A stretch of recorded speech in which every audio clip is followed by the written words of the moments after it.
എന്നാ ഇപ്പൊ ശരിയായിട്ടതാ.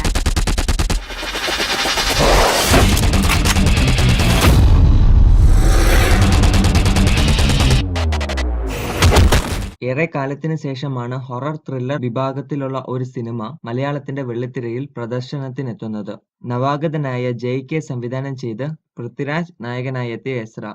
ഫസ്റ്റ് ലുക്കും ട്രെയിലറുമൊക്കെ വന്നതിന് പിന്നാലെ പ്രേക്ഷകരിൽ കാത്തിരിപ്പേറ്റിയ സിനിമ വെള്ളിയാഴ്ച കേരളത്തിലെ 125 സ്ക്രീനുകളിലാണ് റിലീസ് ചെയ്തത്. മൾട്ടിപ്ലക്സുകളിൽ പ്രീ റിലീസ് ബുക്കിംഗിന് വലിയ പ്രതികരണമാണ് ചിത്രത്തിന് ലഭിച്ചത്. ആദ്യ ദിനം ചിത്രത്തിന് നല്ല അഭിപ്രായങ്ങളും വന്നു. ഒരു മികച്ച വാരാന്ത്യം കാത്തിരിക്കെ ചിത്രത്തിന്റെ നിഗൂഢത വെളിപ്പെടുത്തുന്ന ചില പോസ്റ്റുകൾ സോഷ്യൽ മീഡിയയിൽ പ്രചരിക്കുന്നത് ശ്രദ്ധയിൽപ്പെട്ടിരിക്കുന്നുവെന്ന് പറയുകയാണ് പൃഥ്വിരാജ്. ഇതെന്താണെന്ന് ചോദിക്കുകയാണ് അദ്ദേഹം.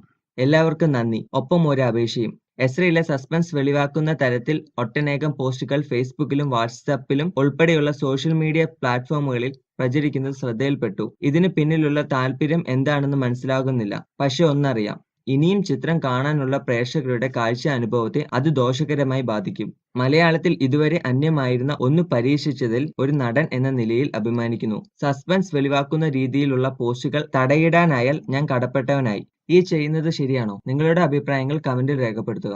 പ്രിയ ആനന്ദാണ് എസ്രയിലെ പൃഥ്വിയുടെ നായിക. രഞ്ജൻ എന്നാണ് പൃഥ്വിരാജ് അവതരിപ്പിക്കുന്ന കഥാപാത്രത്തിന്റെ പേര്. ജൂതവിശ്വാസവും മിത്തുകളെയും ആധാരമാക്കിയാണ് ചിത്രം. ഫോർട്ട് കൊച്ചിയും ശ്രീലങ്കയും പശ്ചാത്തലമാക്കിയായിരുന്നു ചിത്രത്തിന്റെ ചിത്രീകരണം. ചിത്രത്തിൽ ടോവിനോ തോമസ് ഒരു പ്രധാന വേഷത്തിലെത്തുന്നു. സിനിമാറ്റോഗ്രാഫി സുജിത് വാസുദേവ്. കൂടുതൽ സിനിമാ വാർത്തകൾക്കായി ഈ ചാനൽ സബ്സ്ക്രൈബ് ചെയ്യുക. ഈ വീഡിയോ ഇഷ്ടപ്പെട്ടവർ ലൈക്കും ഷെയറും ചെയ്യുക. നന്ദി.